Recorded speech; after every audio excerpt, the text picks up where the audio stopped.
Welcome back to the video series about proper handling of harvested game.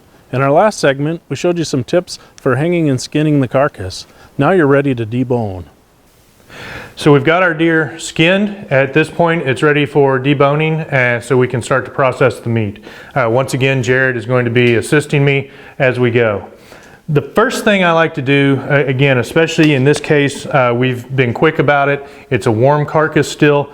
Peel off as much of this external fat as you can. It's very easy to at this point, and it will really enhance the quality of the meat and the flavor. If you've got a good sharp knife, anything like the boning knife I use or even a fillet knife, it's really easy to just go right through and peeling off this fat. You can see this silver membrane. You'll probably want to peel that off at the later stage for processing, but right now it's actually a pretty good barrier to protect from cutting into the meat. So I'll peel off as much of this fat as I can right over the loin. That's going to be the first piece that I like to remove is the outer loin. So once we've got most of that fat peeled away, we can get down to it. We can see where we're working on. We're going to do two things. First, you can see right here at the dip where the ham comes down, meets the loin. That's where we're going to cut. Come straight across. You'll hit the spine. You won't be able to go any further. So this will be one loin. At the same time, I've got a little bit of this extra stuff here to remove from the outer side. A little more fat I want to get off just so it's easier to see. So we're going to remove that. Now that loin muscle is going to run right through here. You can see just a little divot. We're going to just barely, with the tip of our knife, open that up. So you can really get your fingers in there and open that seam. You might need just a little knife work at some point. So now our loin is basically free on this side. Then right down the center, again, we know where that spine is. We're going to come right down that side of the spine. So you'll feel it. Again, it's just like filleting a fish. The tip of your knife will be touching the ribs. And we'll bring it right along the edge, all the way down. Again, this really separates here, this external fat. We want that removed because we're pulling off just the loin muscle. Now you can see very clearly one main muscle group here. And this is your loin, or often called the back straps that everybody wants. And so if you'll switch sides with me here, Jared. So you just simply work it loose. The hardest part will be at the beginning. And you'll catch right on the edge. There are some ribs, but they're short. You'll get right on along them and start to work the meat down. Once you've got it started, it really just peels itself right out. You see that? I didn't use any knife work, just my fingers. There's your first back strap. We'll do the other side exactly the same way. So we'll put this directly in a cooler on some ice, and all of our meat's going to go there as we work. So after we've removed the back straps, I like to come to the inside and get most people's favorite part, the tenderloin.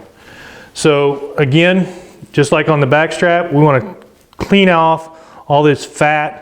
You see these little, looks like little hard marble parts that are lymph nodes. We don't want any of that.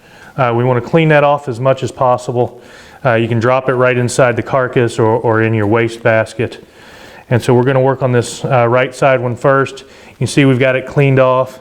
And again, just like the rest of it, it's so tender, especially warm, you can almost do it with your fingers. I'm going to use just one small knife cut right along the center, just to fully separate that. And I can really just go in, for the most part, with my fingers, get behind it, and just because I don't want to tear it, I'm going to make one more knife cut. Again, right along the ribs, just like you're filleting a fish. You peel that sucker out, and there's your tenderloin. A little bit of cleanup to do, and is ready to go, again, into the cooler with the rest. So I like to start on the very front part of the ham, or the leg, of the hind leg. And this muscle group is the quadriceps group. You probably know it from the beef tips, same muscle group. Excellent cut for steaks. So, and as we do this, just like with the loin, first thing I want to do is go through, find any of this excess external fat, peel that off. You'll see you've usually got a big chunk here, and we're kind of peeling some of the seam off as we go. None of that is necessary in the meat. It's going to be better and healthier if we take it off. So once we've got it down, no large chunks of fat, just some basic seams. It's time at this point to start to remove the ham. It's really a very simple process. If you remember tracing or dot to dots when you were a child, that's all we've got to do. There's a very clear seam right here between the muscles. Take your knife, you only need to go about 1/4 of an inch, if that deep, and make a very simple little cut right along that seam. Then you can see, you separate it completely with your hand. You can use your knife if you want, but again, very easy to separate with your hand. On the inside, you have the same thing. You see a seam, make a very, very shallow cut right through that to where, again, you can put your fingers right in and begin to separate. At the top, you should be able to see, and if you can't see it, you can certainly feel it, from a hard bone to the soft muscle. We want to cut a U shape right below that. You can see the muscle right here, so we want to cut right down to the bone, right below that knee joint, and around over to the other side where you made your cut on the seam. So now everything is loosened at the top. Once it's loose at the top, that's where I like to use my hook, hang on to it. You simply follow the bone. Put a little downward pressure using your hook and simply follow the bone, pulling the muscle group off as you go. You get to the bottom, again, you'll see the seam. You can see that the muscle group itself has peeled out. You see where it's separating. You don't see it, you can use your fingers and find it. So we want to take that very gently. You're just cutting small pieces at a time, and we're going to peel that muscle group right out. It's like peeling a banana. And there you go. Excellent cut for steaks. Always cut across the grain when making your steaks, but an excellent cut. Again, just like everything else, right side, left side, we do exactly the same. So after we've gotten the front part, the quadriceps off, or the tips if you want to call them that, the next piece I like to do is on the outside of the ham. There's a large muscle group here, great for roasts. If you like cube steak, also excellent. Very lean meat you can make jerky out of. Just like before, you see a very clear seam here. We're going to cut right along this seam, coming up high, just poking through it. And you can see the back of that seam falls right through here. So we're just going to barely cut through that, peeling that muscle off, again, almost without any effort from the knife. Simply cutting through the seam and continuing to remove that. You get here, you got a little bit of cut work you're going to have to do. It doesn't separate quite as easy on the outside. But again, you can really tell where you should be simply from following the seam. You can cut it on the inside, see how it peels out, and we're going to cut that off right through there. And there's that piece. All right, just continuing to work around the outside of the carcass. Here we've gotten into some of this external fat. Let's go ahead and remove that as much as we can. It helps us see our seams, and again, we do not want that into our meat that we're going to consume. You might want pork fat, you might want beef fat. You will not like the taste of venison fat, and it is one of the things that might attribute to what people often refer to as a gamey taste in their venison. So by removing that, you're going to significantly increase the quality of your venison in terms of taste. So we've gotten that off. Again, we'll see our seam. See this big seam right here? We're just going to trip around it. Hopefully you can see from the camera angle, there's a seam right here that we're going to come right on down to where it was split. And then this is another muscle group, again, a large muscle group in the back. This piece right here that we're going to remove first is a pretty clean, simple follow our seam. The seams really just tell you where to cut. If you don't remember the order I'm doing it in, as long as you're always cutting on a seam, you're going to get the groups removed as you want. So we'll get that. This piece, again, let's relate to terminology we might be familiar with from the beef industry, would be called eye of round. Another great little piece, looks just like your tenderloin. Again, great for steaks, great for a small roast. Finishing up with this hind piece, and really, if we can see it from the inside, it comes from the back all the way around to the front. So we're going to start on the high side, simply loosening that piece of meat. We've already got it loose on the back. You can see it simply starts to fall off. We just grab it with our fingers almost. Pull off. Here's a small piece, just a cap muscle, good to throw into your trimmings. Come back to our main muscle, separating it as we go. You're back down to the bone and removing that. So again, right down our femur bone. Here's the group. We do have to come on the back. There's a hip bone here. It's a little hard to work around. It's not always going to be the cleanest, but we do the best we can to get the meat removed. You can always come back up and clean it up in small pieces for trimmings. But essentially once that is free,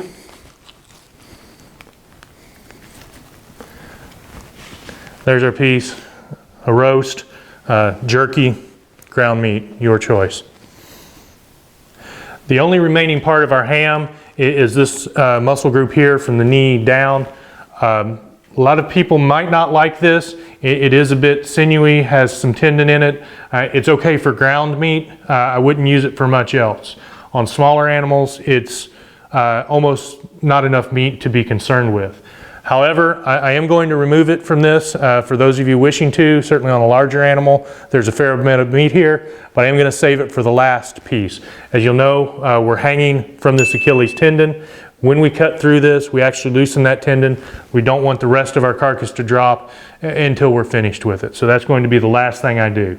We do need to, though, yet come slightly lower and finish on the sirloin, cleaning up any of the other meat that was left, mostly for grinding purposes or a small roast. So next step will be to move to the shoulders. As you can see in this carcass, Jer's made a nice shot.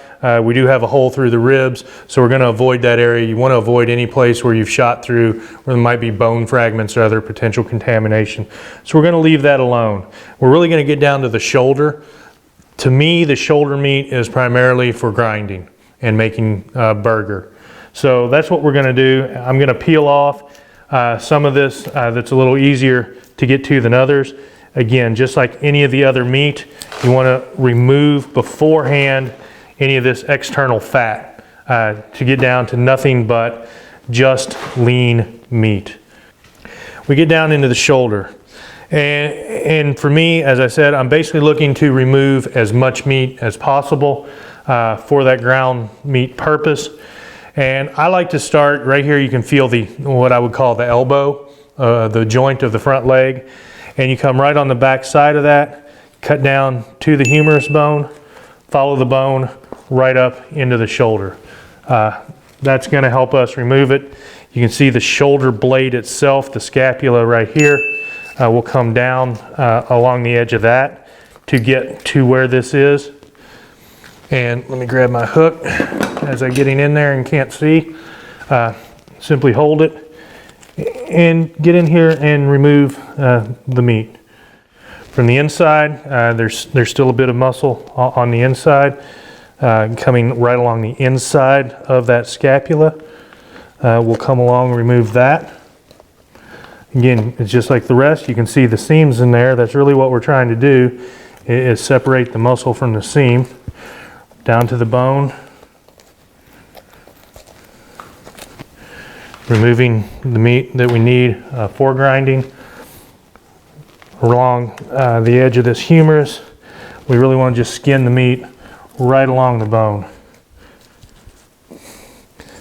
So as you got a partner holding, you have to be careful that you don't cut their fingers any more than you cut your own.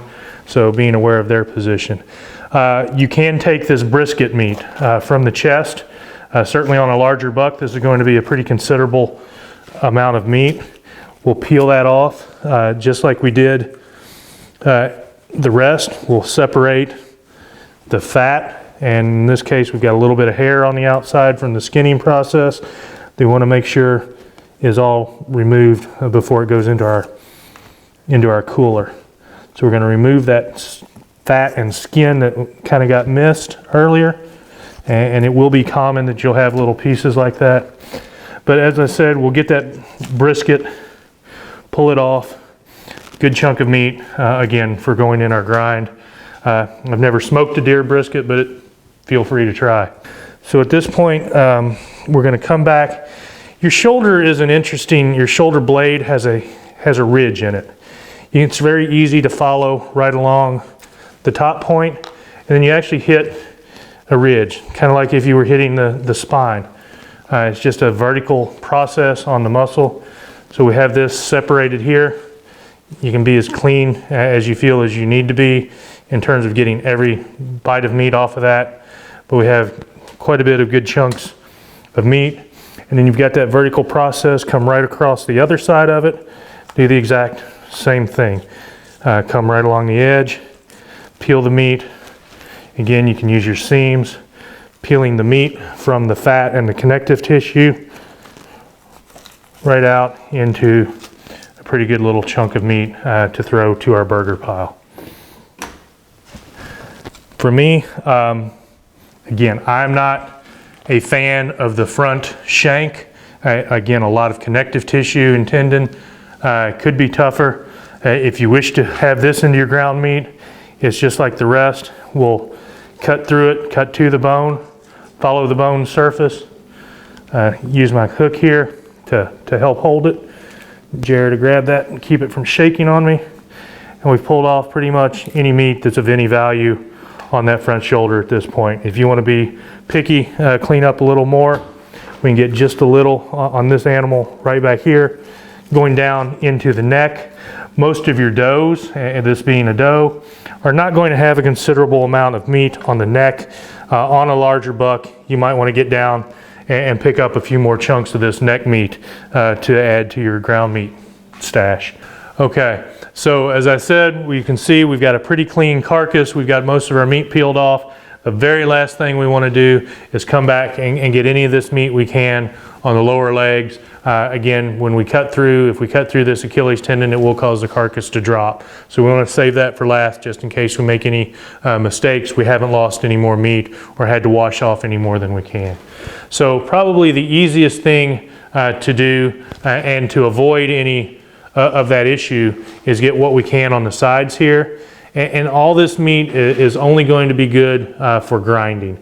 So if we come right across, just pick you a spot where you've started to skin, cut through till you get to the bone, and follow the bone right down. That's all we're doing, is deboning this to peel as much of the meat as we can. So we want to peel that right down along the bone. It's tough, it's not easy to cut through, so you will need to use your knife quite a bit more as opposed to some of the simpler stuff we've done where we're cutting seams and you can almost use your fingers. So we peel it off. We got a little more on this front side, and you see there when you cut the tendon, it should still hang, but it doesn't always. So that's why we want to wait till last.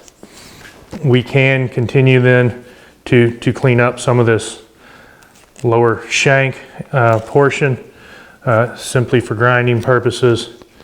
We'll do the other leg exactly like we've done this one, and at that point our carcass is finished. We have a pile of meat. The next step will simply be slicing it into steaks and roasts and process and packaging that for consumption. Thank you to Jared for helping me with this, and look forward to seeing you guys in the next series. Hopefully you picked up some pretty cool tips from Brandon about deboning your carcass. Join us for our next videos on cutting and packaging meat.